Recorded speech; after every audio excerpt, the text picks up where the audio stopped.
امام النبیین سید الاولین والآخرین رحمۃ للعالمین شفیع المذنبین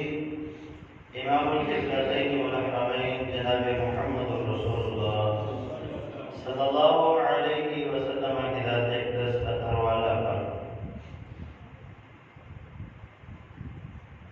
برادران اسلام، بزرگ و دوستو، پردہ نشین ماؤ بہن بیٹھیو، رسول اللہ صلی اللہ علیہ وسلم کے اصحاب اس کائنات کی وہ عظیم ترین ہستیاں ہیں، وہ عظیم لوگ ہیں کہ جنہیں کائنات کے خالق و مالک نے بے شمار اوصاف سے متصف فرمایا اور ان کے خصائص اور خوبیوں کو قرآن مجید کے اندر بیان فرمایا اور بے شمار اعزازی جگریوں سے انہیں نوازا۔ قرآن مجید فرقان حمید کا جب ہم مطالعہ کرتے ہیں تو کہیں رب تعالیٰ نے انہیں اولئک علی ھدی من ربہم واولئک ھم المفلحون کا سرٹیفکیٹ عطا فرمایا، تو کہیں رب تعالیٰ نے انہیں اولئک ھم المؤمنون حقا کہا کہ اس کائنات کے پکے سچے مومن جو ہیں وہ نبی علیہ السلام کے اصحاب ہیں۔ کہیں رب تعالیٰ نے اولئک ھم الراشدون کہا کہ یہی لوگ ہدایت یافتہ ہیں، کہیں اولئک ھم المہتدون کہا، کہیں اولئک ھم المتقون کہا، کہیں رب تعالیٰ نے انہیں اولئک ھم الفائزون کہا کہ متقی اور کامیاب ہونے والے نبی علیہ السلام کے اصحاب ہیں، اور کہیں رب تعالیٰ نے انہیں یہ اعزاز بخشا کہ انہیں کہا اولئک ھم الوارثون الذین یرثون الفردوس ھم فیھا خالدون، یہ وہ لوگ ہیں جو وارث بننے والے ہیں، جو جنت الفردوس کے وارث ہوں گے اور اس میں ہمیشہ رہیں گے۔ کہیں رب تعالیٰ نے انہیں اولئک ھم خیر البریہ، اس کائنات میں جتنی بھی مخلوقات ہیں تمام مخلوقات میں سب سے بہترین مخلوق نبی علیہ السلام کے صاحب ہیں۔ کہیں رب تعالیٰ نے انہیں التائبون کہا کہ میرے یہ بندے توبہ کرنے والے ہیں، کہیں عابدون کے سرٹیفکیٹ سے رب تعالیٰ نے انہیں نوازا، کہیں حامدون کہ یہ میرے حمد بیان کرنے والے بندے ہیں،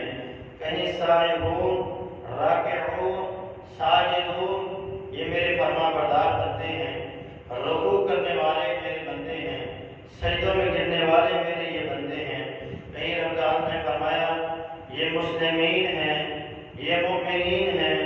یہ قانتین ہیں، صادقین ہیں، صابرین ہیں، خاشعین ہیں، متصدقین ہیں اور صائمین ہیں، حافظین فروجہم یہ اپنی شرمگاہوں کی حفاظت کرنے والے ہیں۔ کہیں ذاکرین اللہ کثیرا کہا،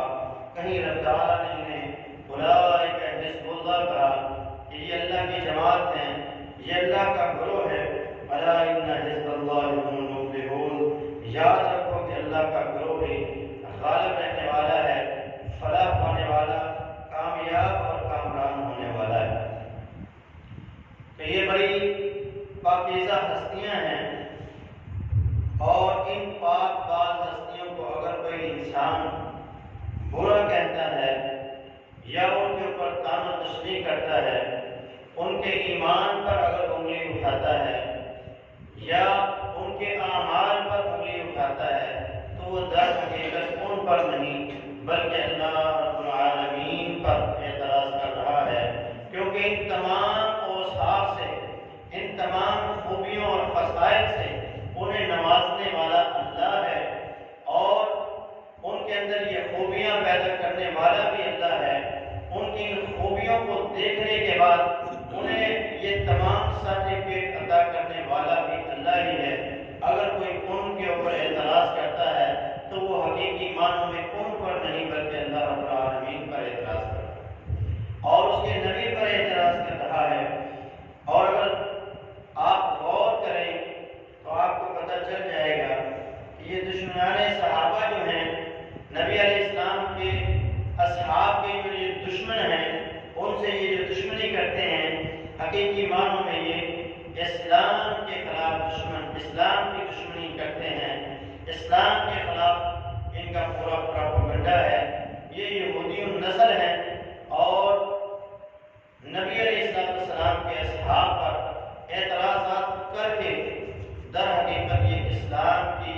عمارت کو،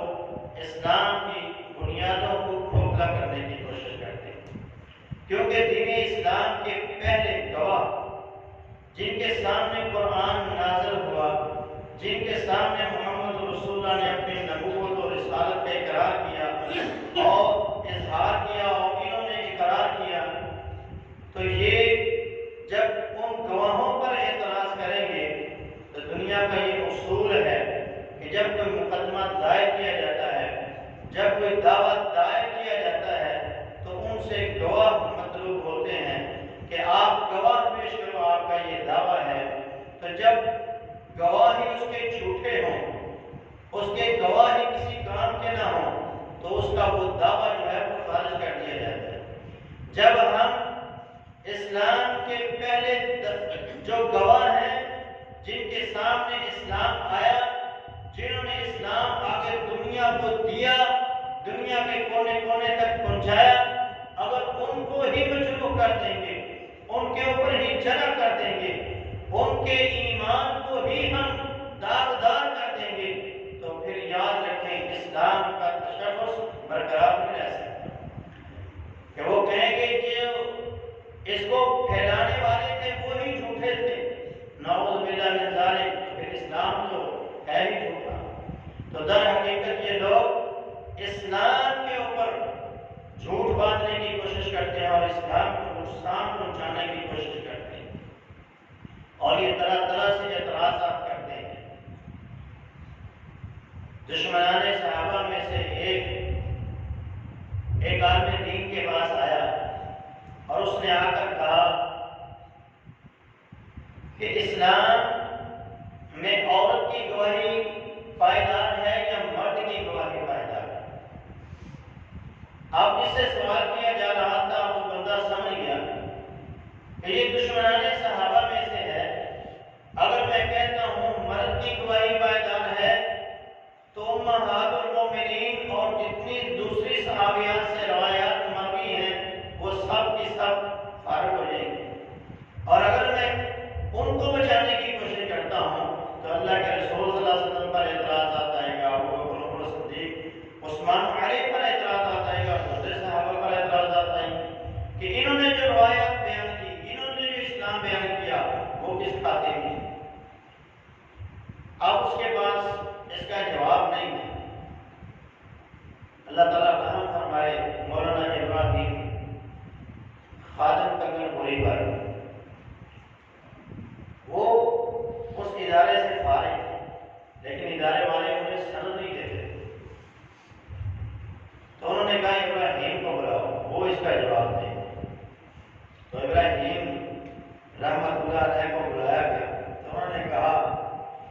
استاد محترم جواب تو میں اس کو دے دوں گا، لیکن یہ اصول ہے کہ مجھے جواب دینے کے لیے سند کی ضرورت ہے، بغیر سند کے میں اس کو جواب نہیں دے سکتا۔ انہوں نے سند دے دی انہوں نے کہا اب آپ اپنا سوال دہراؤ۔ اس نے سوال دہرایا، اس نے کہا مجھے لگتا ہے کہ تو حلال کا نہیں ہے، حرام زادہ ہے۔ اس نے کہا میں نے سوال کیا ہے مرد میں اسلام کی گواہی پائیدار ہے یا عورت کی، آپ جواب دے رہے ہیں کہ میں حرام زادہ ہوں، اس کا کیا مطلب ہو؟ اس نے کہا آپ اپنے حلال زادہ ہونے کی ہمیں تصدیق کر دو کہ آپ حلال کے ہو، کس طرح پتہ چلے گا؟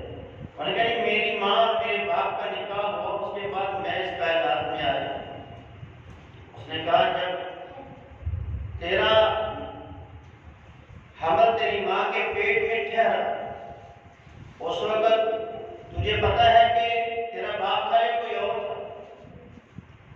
تو وہ آگے سے خاموش۔ اس نے کہا جی مجھے یقین ہے میرا باپ تھا۔ اس نے کہا کیسے یقین؟ اس نے کہا جی مجھے میری ماں نے بتلایا۔ اس نے کہا پھر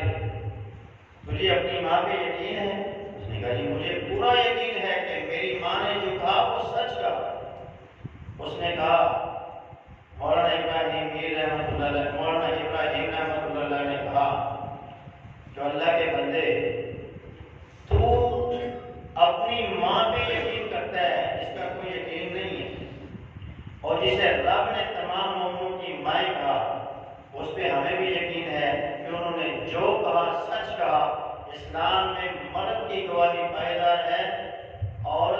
گواہی آدھی تصور کی گئی ہے۔ مرد کی گواہی پائیدار ہے، لیکن موت پہ ہمیں یقین ہے کہ انہوں نے جو دین ہمیں دیا وہ اس بالکل سچ تھا، اس کے اندر کسی قسم کا کوئی جھوٹ نہیں ہے۔ اس نے کہا کہ مجھے سمجھ آ گئی ہے کہ اسلام میں گواہی مرد کی پائیدار ہے، لیکن موت کا بھی بڑا مقام ہے کہ انہوں نے جو کہا سچ کہا، مجھے اس بات پہ یقین ہے۔ اللہ نے ہدایت عطا فرمائے۔ تو یہ طرح طرح سے اعتراضات کرتے ہیں، اور جو ناقص العلم کم علم لوگ ہوتے ہیں وہ ان کے جھانسے میں آ جاتے ہیں اور دھوکے میں آ جاتے ہیں، اور پھر وہ ان کے عقائد کو خراب کر دیتے ہیں۔ کیونکہ ہر بندے کو نبی علیہ السلام کی اہل بیت سے بھی محبت ہے اور نبی علیہ السلام کے اصحاب سے بھی محبت ہے، لیکن ظاہر ہے کہ نبی علیہ السلام کے خاندان سے زیادہ محبت ہوتی ہے، تو وہ پھر اس چیز کا جھانسا دے کر، ان کو دھوکہ دے کر ان کے عقائد کو خراب کرنے کی کوشش کرتے ہیں۔ لیکن یہ بات یاد رکھیں، نبی علیہ السلام کے تمام اصحاب، چاہے وہ اہل بیت میں سے ہوں، چاہے وہ نبی اسلام کے دوسرے صحابہ ہوں، ان میں سے کسی ایک کی بھی گستاخی اللہ کو قابل قبول نہیں ہے، اور جو کرے گا اللہ اس کو دنیا میں بھی اس کی سزا دے گا، دنیا میں بھی وہ لوگوں کے سامنے نشانی عبرت بنے گا، اور قیامت کے دن بھی وہ اس سزا سے دوچار ہوگا۔ یہ منافقین کا ٹولہ ہے، اللہ نے انہیں منافقین میں شمار کیا ہے۔ آپ سورہ بقرہ کا دوسرا رکوع پڑھیں، سورہ المنافقون پڑھیں، تو آپ کو پتہ چلے گا کہ اس میں اللہ تبارک و تعالیٰ نے ان کی کیا کیا بری خصلتیں جو ہیں ان کو بیان کی ہے، کہ جب ان کے اندر جو بیماری ہے وہ جھوٹ کی بیماری ہے، اور جب ان سے کہا جاتا ہے کہ تم ایمان لاؤ رسول اللہ صلی اللہ علیہ وسلم پر ایمان لانے والے اصحاب کی طرف، تو یہ کہتے ہیں یہ تو بیوقوف ہے۔ تو گویا سب سے پہلے رسول اللہ صلی اللہ علیہ وسلم کے اصحاب کی گستاخی کرنے والے اور ان پر انگلی اٹھانے والے منافقین کا ٹولہ، ان کے کبھی صدقات و خیرات پر اعتراض کرتے، کبھی انہیں ذلیل نعوذ باللہ کہتے، جیسا کہ سورہ المنافقون کے اندر ہے کہ جنگ تبوک سے واپسی پر عبداللہ بن ابی اینڈ کمپنی نے ایک میٹنگ کی، اور اس میٹنگ میں انہوں نے یہ بات کہی، لَئِن رَجَعْنَا إِلَى الْمَدِينَةِ لَيُخْرِجَنَّ الْأَعَزُّ مِنْهَا الْأَذَلَّ، کہ اگر ہم مدینہ لوٹے تو مدینہ جا کر یہ جو عزت دار بن کے مدینہ میں پھر رہے ہیں ان کو ذلیل کر کے نعوذ باللہ مدینہ سے نکال دیں۔ یہ بات حضرت زید نے نبی اسلام کو بتلا دی، انہوں نے کہا کہ ہم نے تو کہیں نہیں، قسمیں اٹھا کے۔ تو اللہ رب العالمین نے سورہ منافقون نازل کر کے ان کی تصدیق فرمائی اور ان کی تکذیب کر دی۔ تو رسول اللہ صلی اللہ علیہ وسلم کے صحابہ پر اعتراض کرنے والے یہ منافقین کا ٹولہ، جب نبی اسلام کے صحابہ صدقات و خیرات کرتے، جیسا کہ پچھلے جمعے میں نے بتلایا کہ جب وہ صدقات و خیرات کرتے، اگر کوئی تھوڑا کرتا تو کہتے کہ اللہ کو ان کے ان صدقات کی ضرورت ہے، اور اگر کوئی دل کھول کر کرتا تو کہتے یہ تو دکھلاوا کر رہے ہیں، نعوذ باللہ من ذالک۔ تو اس طرح کے یہ جو اعتراضات اس وقت کرنے والے تھے وہ بھی منافقین تھے، اور آج بھی اگر کوئی نبی علیہ السلام کے اصحاب پر اعتراضات کرے گا، نبی اسلام کی اہل بیت میں سے آپ کی خواتین کے اوپر،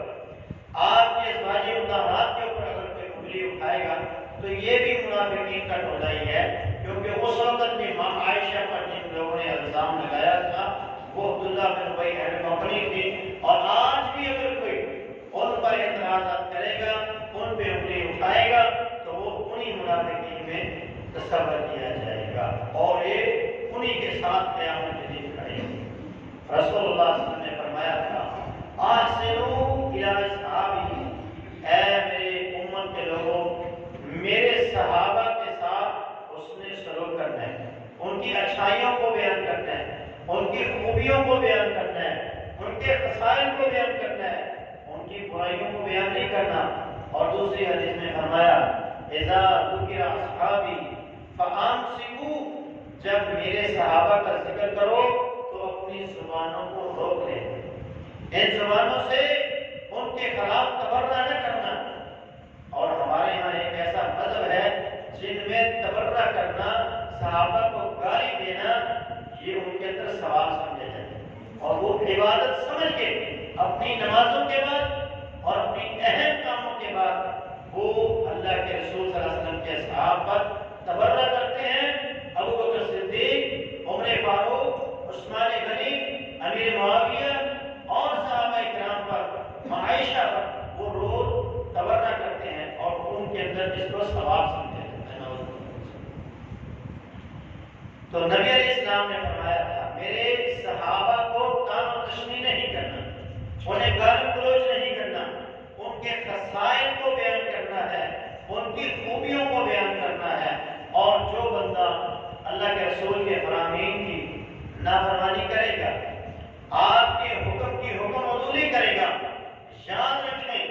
وہ بندہ دنیا میں اس کی سزا ضرور پائے گا۔ قرآن کیا کہتا ہے؟ فَلْيَحْذَرِ الَّذِينَ يُخَالِفُونَ عَنْ أَمْرِهِ أَن تُصِيبَهُمْ فِتْنَةٌ أَوْ يُصِيبَهُمْ عَذَابٌ أَلِيمٌ۔ ان لوگوں کو رسول اللہ کی نافرمانی سے باز آ جانا چاہیے، اگر یہ باز نہ آئے تو قریب ہے یہ لوگ فتنے میں مبتلا ہو جائیں گے یا ان کو دردناک عذاب پہنچے۔ دنیا میں اللہ ان کو فتنوں کے اندر مبتلا کر دے گا، آزمائشوں کے اندر مبتلا کر دے گا، اللہ ان کو دنیا کے سامنے ذلیل و رسوا کر دے گا، اور قیامت کے دن دردناک عذاب سے اللہ انہیں دوچار کرے گا۔ رسول اللہ صلی اللہ علیہ وسلم کے اصحاب میں سے جس صحابی کی بھی گستاخی کی گئی، اللہ نے اس بندے کو دنیا میں سزا سے دوچار کیا ہے۔ چاند ایک واقعات سماعت فرمائیں اور اپنے ایمان کو گرمائیں کہ اللہ کے رسول صلی اللہ علیہ وسلم کے اصحاب کا کیا مقام و مرتبہ ہے۔ سیدنا سعید بن زید رضی اللہ عنہ یہ اشرا مبشرہ میں سے ہیں اور سیدنا عمر فاروق کے بہنوئی تھی۔ دنیا میں جنت کے ٹکٹ انہیں عطا کیے گئے، سابقون الاولون میں سے ہیں، یعنی سب سے پہلے جو لوگ ایمان لائے ان میں سے یہ بھی ہیں۔ ان کے خلاف ایک مقدمہ دائر کیا گیا مروان بن حکم کی عدالت، یہ مدینے کا گورنر تھا۔ ان کے خلاف مقدمہ آیا، ایک عورت نے کہا کہ انہوں نے میری زمین پر قبضہ کر لیا۔ مروان مانتا نہیں تھا، اسے پتا تھا یہ اللہ کے رسول کا صحابی ہے، ایسا کام نہیں کر سکتا۔ اس نے کہا پھر بھی چلو بلاؤ اسے، پوچھتے ہیں کیا معاملہ ہے۔ سیدنا سعید رضی اللہ عنہ کو بلایا گیا تو سیدنا سعید رضی اللہ عنہ نے ان سے کہا میرے پاس اللہ کے رسول کا یہ فرمان موجود ہے، من اخذ شبرا من الارض، جس بندے نے ایک پری زمین کسی کی ظلم کرتے ہوئے قبضہ کر لیا، طبق اللہ یوم القیامہ من سبع ارض، اللہ اس بندے کو قیامت کے دن 7 زمینوں کا طوق پہنائے گا۔ یہ فرمان ہوتے ہوئے، یہ فرمان میں نے اللہ کے رسول سے سنا، اس کے سننے کے بعد تم کیسے صبر کر سکتے ہو میں کسی کی زمین پر ناحق قبضہ کر سکتا ہوں؟ اس عورت سے کہا تو توبہ کر لے، وہ اپنی ضد پہ ڈٹی رہی، پھر آپ نے اس کے لیے بد دعا کر فرمایا اللہم ان کانت کاذبۃ فعامی بصرھا، اے اللہ اگر یہ عورت جھوٹی ہے اور یقیناً یہ جھوٹی ہے تو اس کو اندھا کر دے، تو اس کو اندھا کر دے، اس کی بصارت کو چھین لے۔ اور آگے فرمایا وجعل قبرھا فی دارھا،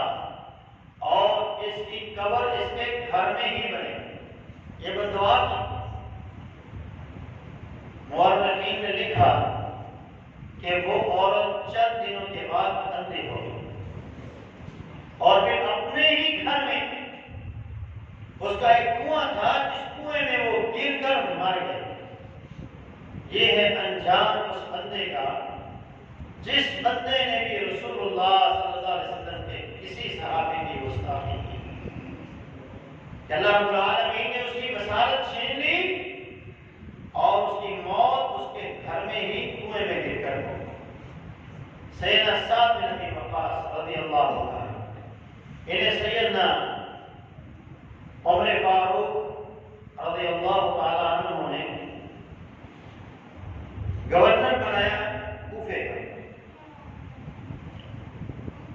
عراق کے یہ گورنر تھے، تو ان کے خلاف بڑی شکایات ہے۔ یہ بھی اشرا مبشرہ میں سے، یعنی جنہیں اللہ کے رسول نے دنیا میں جنتی ہونے کا ٹکٹ دیا، ان میں سے یہ بھی فاتح عراق بھی ہے۔ اسی لیے حضرت عمر رضی اللہ عنہ نے عراق کا گورنر بنایا۔ کوفے میں تھے، کوفہ کیونکہ دارالخلافہ تھا عراق کا، تو وہاں پر یہ تھے۔ ان کے خلاف شکایت آئی حضرت امیر المومنین عمر بن خطاب کے پاس، تو آپ نے حضرت سعد کو بلایا اور پوچھا کیا معاملہ ہے، آپ کے خلاف شکایت آ رہی، آپ لوگوں کو نماز اللہ کے رسول کے طریقے کے مطابق نہیں پڑھاتے۔ فرمایا اللہ کی قسم، جس طرح میں نے اللہ کے رسول کو نماز پڑھتے ہوئے دیکھا، میں اسی طرح ہی ان کو نماز پڑھاتا تھا، اور پھر انہیں بتایا میں اس طرح پڑھاتا تھا۔ حضرت عمر رضی اللہ عنہ نے فرمایا تم بالکل ویسے ہی نماز پڑھاتے ہو جس طرح اللہ کے رسول پڑھاتے ہیں۔ پھر ایک بندے کو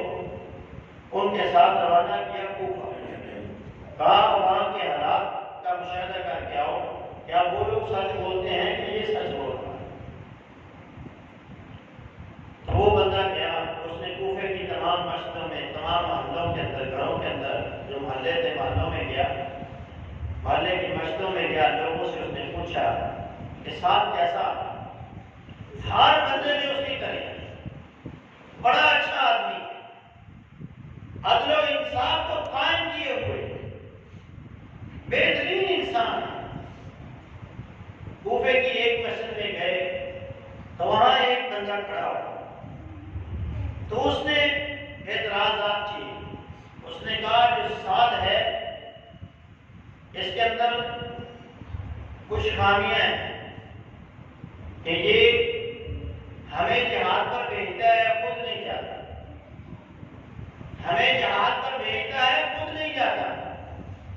جو مال غنیمت آتا ہے اسے یہ صحیح تقسیم نہیں کرتا،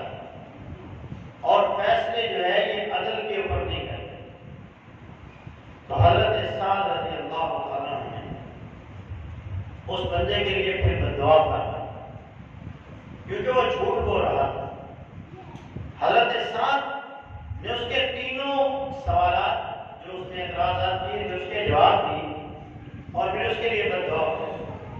اللہم ان کان عبدک ھذا کاذبا، اے اللہ یہ تیرا بندہ جو جھوٹ بول رہا ہے، قام سمعۃ و ریا،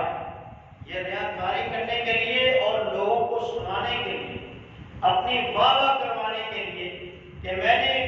حاکم وقت کے خلاف آواز اٹھائی ہے اور میں نے اس کو جھوٹا ثابت کرنے کی کوشش کی، اے اللہ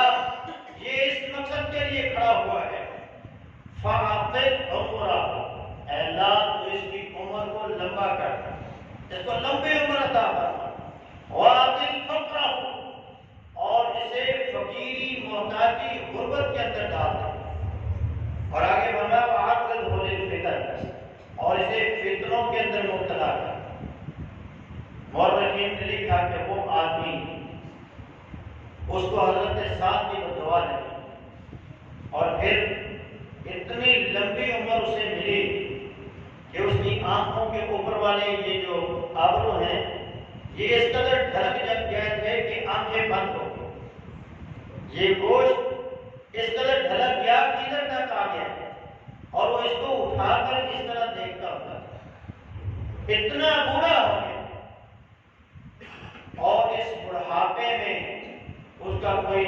سانے حال نہیں کرنے والا تھا، کوئی پوچھنے والا نہیں تھا۔ پھر وہ عراق کی کوفے کی گلیوں میں لوگوں سے بھیک مانگ کے کھاتا تھا، اور ہے اس قدر خبیث تھا کہ آتی جاتی لڑکیوں کو، عورتوں کو اس طرح وہ اٹھا کر اپنا گوشت اور عورتوں کو دیکھتا، ان کو چھیڑتا اور پھر ان سے جوتیاں کھاتا، ان سے ذلیل ہوتا، کیونکہ حضرت سعد کی اس کو پھر بددعا لگی، اور پھر وہ سعد میں کہتا بھی تھا مجھے سعد کی بددعا لگ گئی ہے کہ میں نے ان کے خلاف الزامات لگائے اور انہوں نے مجھے بددعا دی، اور اس بددعا کا یہ نتیجہ ہے کہ میری عمر اتنی لمبی ہوگی اور میری غربت جو ہے وہ ختم نہیں ہو رہی، اور میں یہ جو شرارتیں کرتا ہوں یہ اس بددعا کا نتیجہ ہے۔ تو اس طرح جو بھی بندہ رسول اللہ صلی اللہ علیہ وسلم کے کسی بھی صحابی کی گستاخی کرتا ہے، اللہ اسے دنیا میں اس کی سزا ضرور دیتا ہے۔ امام محمد بن سلیم یہ معبرین میں، خوابوں کی تعبیر کرنے والوں میں سب سے ماہر امام ہیں، کہ جو محدثین میں خوابوں کی تعبیر کرنے والے تھے ان میں یہ پائے کے موقع تھے، جو تعبیر کرتے من وہاں اسی طرح وہ ثابت ہو جاتے، اسی طرح وہ واقعہ ہو جاتے۔ بے شمار ان کی جو خوابوں کی تعبیر ہے، تعبیر الرؤیا بڑی مشہور کتاب ہے، وہ ان کی لکھی ہوئی کتاب ہے۔ وہ فرماتے ہیں کہ میں ایک دفعہ بیت اللہ میں بیٹھا ہوا تھا، ایک بندہ آیا، اس نے طواف کیا، طواف کرنے کے بعد وہ آدمی ایک جگہ پہ بیٹھ گیا اور رونے لگ گیا اور رو رو کر دعائیں کرتا جا رہا، اور کیا کہہ رہا تھا؟ کہہ رہا تھا اللہ مجھے معاف کر دے، اور مجھے لگتا ہے تو نے مجھے معاف نہیں کرنا، اللہ مجھے معاف کر دے لیکن مجھے لگتا ہے تو نے مجھے معاف نہیں کرنا۔ تو حضرت امام محمد بن سلیم رحمۃ اللہ علیہ نے کہا، میں اس کے قریب ہو گیا تو میں نے کہا اللہ کے بندے تو دعا کیسے کر رہا ہے؟ اس طرح دعا نہیں کرتے، نا امیدی نہیں رکھتے، اللہ سے پر امید ہو کے دعا کرو۔ کہتا ہے میں نے گناہ ہی ایسا کیا ہے کہ میری توبہ نہیں ہوگی، میں دنیا میں اسی طرح ذلیل ہوتا رہا۔ انہوں نے کہا تو نے کیا گناہ کیا ہے، کیا غلطی کی؟ وہ کہتا ہے کہ میں نے یہ ارادہ کیا تھا کہ اگر مجھے موقع ملا تو میں حضرت عثمان رضی اللہ تعالیٰ عنہ کو تھپڑ ماروں، لیکن زندگی میں میری یہ خواہش پوری نہ ہو اور میں یہ کام نہ کر سکتا۔ یہ اس مبارک چہرے کے بارے میں کہہ رہا تھا کہ جس چہرے کو دیکھتے ہوئے اللہ کے رسول بھی شرما جایا کرتے، جس چہرے کو دیکھ کر آسمان کے فرشتے شرما جاتے تھے، اس چہرے کے بارے میں کہتا تھا کہ میرا دل کرتا تھا میں اس کو تھپڑ ماروں۔ کہتا زندگی میں نہ کر سکا، لیکن جب وہ شہید ہو گئے تو ان کی میت جو ان کے گھر میں پڑی تھی تو لوگ آ رہے تھے اور ان کے لیے دعا کر کے نکلتے جا رہے تھے، جنازہ پڑھ کے جا رہے تھے، تو میں نے بھی اندر داخل ہوا جنازہ پڑھنے کے حوالے سے دعا کرنے کے لیے، میں بھی اندر داخل ہوا تو میں نے دیکھا وہاں کوئی بھی نہیں تھا، تو میں نے چہرے سے پردہ ہٹایا اور حضرت عثمان کے چہرے پر میں نے تھپڑ مارا۔ کہتا میں نے یہ کام کر دیا، جس ہاتھ سے میں نے تھپڑ مارے وہ میرا ہاتھ شل ہو گیا، سوکھ گیا ہے، اس پہ فالج ہو گیا ہے، اب یہ ہاتھ میں اٹھا نہیں سکتا۔ محمد بن سلیم رحمۃ اللہ علیہ آگے بڑھ کے اس کے ہاتھ سے کپڑا اٹھاتے ہیں، فرماتے ہیں کہ میں نے دیکھا اس کا جو ہاتھ تھا وہ لکڑی کا بن چکا تھا۔ کوئی بھی رسول اللہ صلی اللہ علیہ وسلم کے صحابہ کا گستاخ اس کو دنیا میں اس کی سزا ضرور ملتی۔ علامہ سلابی رحمۃ اللہ علیہ فرماتے ہیں قاتلین عثمان کو اگر تم پڑھو اور ان کے حالات زندگی کو تم پڑھو تو تم دیکھو گے کہ ان میں سے کوئی ایک بھی ایسا نہیں جو اللہ کی گرفت اور اس کے عذاب سے اور اس کی پکڑ سے بچ گئے۔ کیوں؟ کیونکہ جب وہ قرآن پڑھ رہے تھے ان پر حملہ ہوا اور قطرے ان کے قرآن کے اوراق پہ گرے، وہ آیت تھی فَسَيَكْفِيكَهُمُ اللَّهُ وَهُوَ السَّمِيعُ الْعَلِيمُ، کہ تیری طرف سے ان قریب اللہ ان کو کافی ہو جائے۔ تو پھر اللہ نے ان کو سمیٹا۔ سیدنا عثمان کے خون کو اللہ نے رائے کا نہیں جانے دیا، ہر ایک کو اللہ نے اس موت کا بدلہ اس سے ضرور لیا گیا۔ مورخین لکھتے ہیں، امام ابن کثیر رحمۃ اللہ علیہ فرماتے ہیں البدایہ والنہایہ میں، کہ جتنے بھی قاتلین عثمان میں شامل تھے، جنہوں نے قتل کیا حضرت عثمان رضی اللہ عنہ کو شہید کیا، ان میں سے کوئی ایک بھی ایسا نہیں تھا جو اپنی موت مرا ہو، پاگل ہو کے مرا، یا اسے زہر دیا گیا یا اسے قتل کیا گیا۔ اپنی موت کوئی بھی نہیں مرا، ہر بندہ پاگل ہو کے یا مقتول ہو کے اس دنیا سے۔ نبی علیہ السلام کے جس صحابی کی بھی،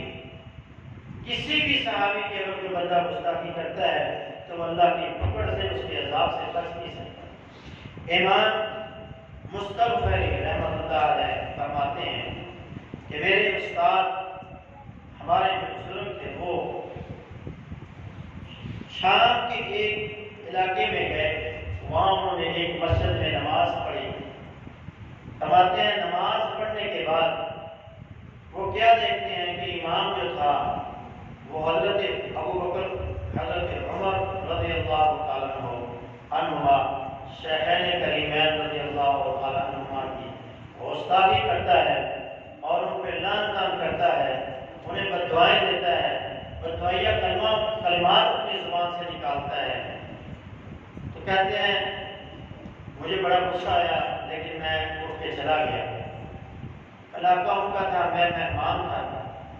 اگلے سال اللہ کا کرنا ایسا ہوا کہ میں دوبارہ پھر اس علاقے میں گیا، کہ میں نے کیا دیکھا کہ وہی مسجد ہے اور اسی مسجد میں سلام پھیرنے کے بعد امام جو تھا وہ حضرت ابو بکر عمر رضی اللہ عنہ کے لیے دعائیں کر رہا تھا۔ تو میں نے کہا وہ جو پہلا امام تھا وہ کہاں ہے اور یہ کیا معاملہ ہے؟ فرمایا اللہ نے اس کو ایسی سزا سے دوچار کیا ہے، آؤ تمہیں دکھاتے ہیں۔ وہ کہتے ہیں وہ مجھے لے کر ایک کمرے کی طرف گئے۔ اس کمرے میں ایک بندہ تھا کہ جس کی شکل خنزیر جیسی بن چکی تھی اور اس کے گلے میں انہوں نے رسی ڈالی ہوئی تھی، اسے باندھا ہوا تھا اور وہ خنزیر کی طرح، کبھی کتے کی طرح آوازیں نکالتا اور پھر وہ کہتے ہیں اس طرح بیٹھا کہ میں اس کے قریب ہوا اور میں نے اس کے قریب ہو کے اس سے کہا کیا تو وہی ہے جو ابو بکر اور عمر کو گالی دیتا تھا؟ تو اس نے اپنے سر سے اس طرح اشارہ کیا، ہاں میں وہی۔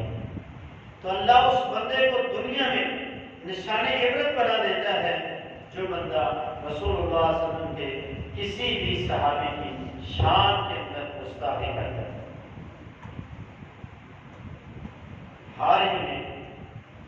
سید سطین شاہ نقوی حافظ اللہ بیان فرماتے ہیں، وہ پہلے تشریف، وہ تو اہل سنت ہے لیکن ان کے جو ننہال تھے وہ سارے شیعہ تھے۔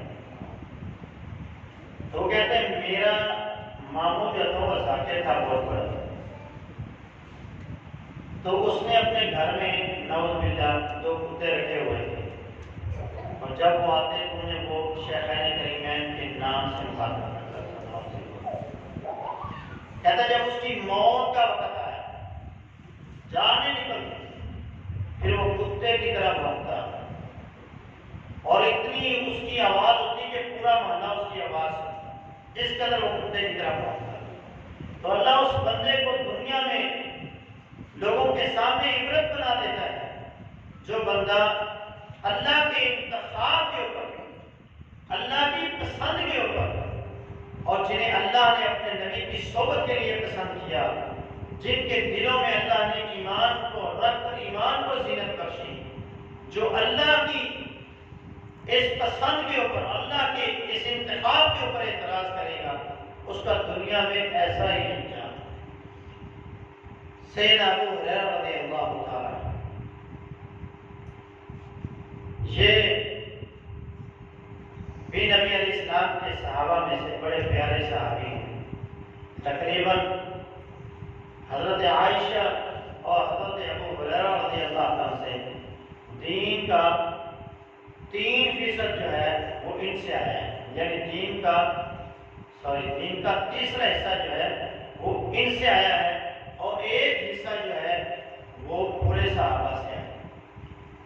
6,500 5,500 کے قریب احادیث حضرت ابو ہریرہ سے مروی ہیں اور اتنی ہی تقریباً حضرت عائشہ رضی اللہ عنہ سے مروی ہیں. اور وہ روایات ہیں جو روزمرہ ہماری زندگی کے لیے اور ہمارے رہن سہن، ہمارے کاروبار، ہمارے معاملات کے اندر ہماری معامل ثابت ہوتی ہے. تو دین کا تقریباً 3 حصے جو ہے وہ ان 2 صحابہ سے آئے ہیں. حضرت ابو ہریرہ رضی اللہ عنہ ان پہ لوگوں کو بڑے اعتراضات ہیں، لوگ ان کی بڑی توہین کرنے کی کوشش کرتے ہیں، لیکن اللہ کے رسول صلی اللہ علیہ وسلم نے فرمایا تھا ہر مومن کے دل میں اے ابو ہریرہ تیری محبت ہوگی اور تیری ماں کے لیے بھی ہر مومن کے دل میں محبت ہوگی. آج بھی ہر مومن ان سے محبت کرتا ہے اور ہر منافق ان سے بغض رکھتا ہے. تو ابو ہریرہ رضی اللہ تعالیٰ عنہ کے بارے میں ایک واقعہ مشہور ہے. کوفہ کی جامع مسجد ہے، جامع مسجد منصورہ. وہاں ایک آدمی آ کر سوال کرتا ہے محدث سے اور اس سے آ کے کہتا ہے کہ مجھے اس مسئلے میں آپ کی مدد درکار ہے، مجھے اس مسئلے میں رہنمائی فرمائیے. تو انہوں نے کہا اس مسئلے میں حضرت ابو ہریرہ رضی اللہ عنہ کی حدیث ہے. تو اس کوفی نے کہا کہ ابو ہریرہ تو غیر فقیہ تھا، اسے تو کوئی سمجھ بوجھ نہیں تھی. اس کے یہ الفاظ کہنے تھے کہ مسجد کی چھت سے ایک اژدہا گرتا ہے اور اس کے پیچھے لگ جاتا ہے اور وہ آگے آگے بھاگتا ہے. لوگ اس کو کہتے ہیں توبہ کر اللہ سے. تو نے رسول اللہ صلی اللہ علیہ وسلم کے صحابے کی گستاخی کی ہے. اس نے توبہ کی، پھر وہ سامنے آیا. کوئی بھی بندہ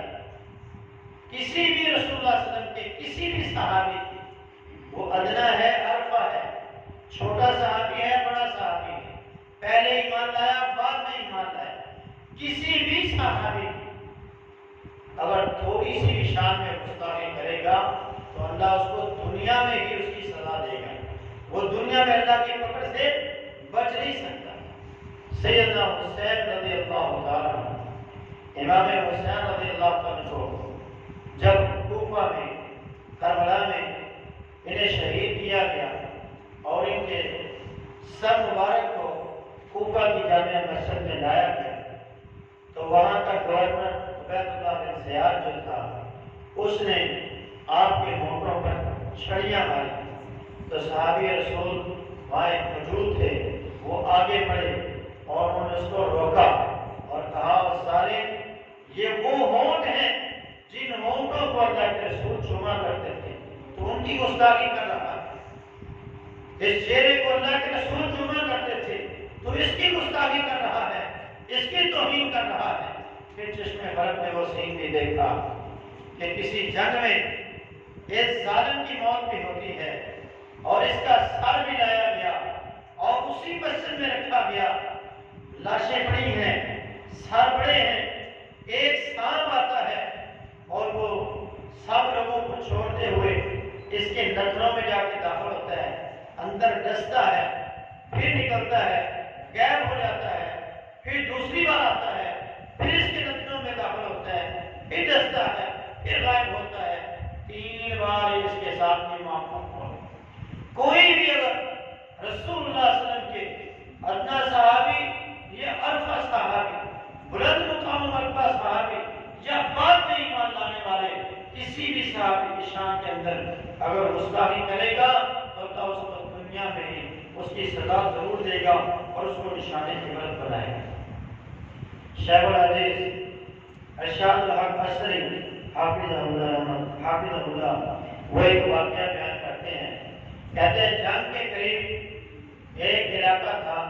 حسو بلے، اس علاقے کا ایک زمیندار تھا بڑا ظالم، اور رسول اللہ صلی اللہ علیہ وسلم کے صحابہ کی شان میں بڑی گستاخی کرتا۔ اس ظالم نے اس قدر توہین کرتا کہ یہ اپنے معاشروں میں اس نے قائلیں لگوائی ہوئی تھی جن میں ابو بکر عمر عثمان ان کے نام لکھے ہوئے۔ اس طرح یہ توہین کرتا، مر گیا، عارضی طور پر اسے زمین میں دفن کیا گیا کہ اس کی لاش کو ایران بھیجا جائے گا، کیونکہ یہ ان کا بڑا قریبا تھا۔ تو انہوں نے جب دوبارہ کچھ دنوں کے بعد اس کی لاش کو بھیجنے کے لیے اس کی قبر کشائی کی گئی، قبر کو کھولا گیا، تو اس کی جو شکل تھی وہ سور کی شکل بن چکی۔ اس طرح کے بے شمار واقعات جو ہیں وہ اس کائنات میں موجود ہیں کہ اللہ کے رسول کے کسی بھی صحابی کی اگر کسی نے گستاخی کی ہے تو وہ سزا سے بچ نہیں سکتا جب تک کہ وہ توبہ نہ کرے۔ اگر کسی سے کوئی بھی رسول اللہ صلی اللہ علیہ وسلم کی کسی بھی صحابی کی شان کے اندر گستاخی ہوئی ہے، چاہے وہ اہل بیت ہیں یا دوسرے صحابہ ہیں، کسی صحابی کی بھی اس سے ادنا سی بھی گستاخی ہوئی ہے تو وہ اپنے خالق و مالک سے توبہ کرے اور یہ نہ سمجھے۔ اللہ قرآن میں کہتا ہے وَلَا يَحْسَبَنَّ اللَّهَ غَافِلًا عَمَّا يَعْمَلُ الظَّالِمُونَ، ظالم یہ نہ سمجھے کہ انہیں اللہ دیکھ نہیں رہا، وہ یہ نہ سمجھے کہ اللہ کو پتہ نہیں ہے کہ ہم کیا کر رہے ہیں، اللہ کو سارا پتہ ہے، لیکن اللہ انہیں مہلت دے رہا ہے اور کوئی وقت آئے گا کہ اللہ اسے پکڑ لے۔ اس لیے ہر بندے کو چاہیے کہ وہ اپنے دل میں نبی اسلام کے صحابہ، نبی اسلام کے اہل بیت کی محبت کو پیدا کرے۔ کسی صحابی کے لیے بھی کسی بھی قسم کا کوئی بغض اپنے دل میں نہ رکھے، کیونکہ وہ سب کے سب مغفور ہیں، اللہ نے ان کی ہر غلطی کو معاف کر دیا، ان کی لفظوں کو اللہ نے معاف کر دیا، اور دنیا میں اللہ نے انہیں اپنی رضا کا سرٹیفکیٹ دے دیا ہے کہ جو رضا کا سرٹیفکیٹ ہم کو رب نے جنت میں دینا ہے وہ اللہ نے انہیں دنیا میں دیا ہے۔ قرآن مجید میں اللہ رب العالمین جنتیوں کا ذکر کرتے ہیں، جنتی جنت میں چلے جائیں گے، پھر اللہ تعالیٰ اہل جنت سے مخاطبوں کو کہیں گے اے اہل جنت کیا تم راضی ہو؟ تو اہل جنت کہیں گے اللہ کتنی نعمتیں ہیں، ہم راضی ہیں۔ اللہ فرمائیں گے میری ابھی نعمتوں کا اہتمام باقی ہے، میں نے اپنی نعمتوں کی تکمیل ابھی کرنی ہے، اور نعمتوں میں سے ایک نعمت یہ بھی ہے احل علیکم رضوانی فلا اسخط علیکم بعدہ ابدا، میں تم سے ہمیشہ ہمیشہ کے لیے آج خوش ہو گیا، راضی ہو گیا، آپ تم سے کبھی ناراض نہیں ہوں۔ اور یہ راضی ہونے کا سرٹیفکیٹ رضی اللہ عنہ ورضوا عنہ اللہ نے انہیں دنیا میں ہی دے دیا، اور اللہ تعالیٰ جزائے خیر عطا فرمائے پاکستان کے علماء کرام کو کہ جنہوں نے محنت کر کے پاکستان کی اسمبلی، قومی اسمبلی سے اور سینٹ اسمبلی سے یہ بل منظور کروایا کہ رسول اللہ صلی اللہ علیہ وسلم کے کسی بھی صحابی کی یا نبی اسلام کے کسی بھی اہل بیت میں سے کسی بھی فرد کی اگر کوئی بندہ توہین کرتا ہے تو اس کی سزا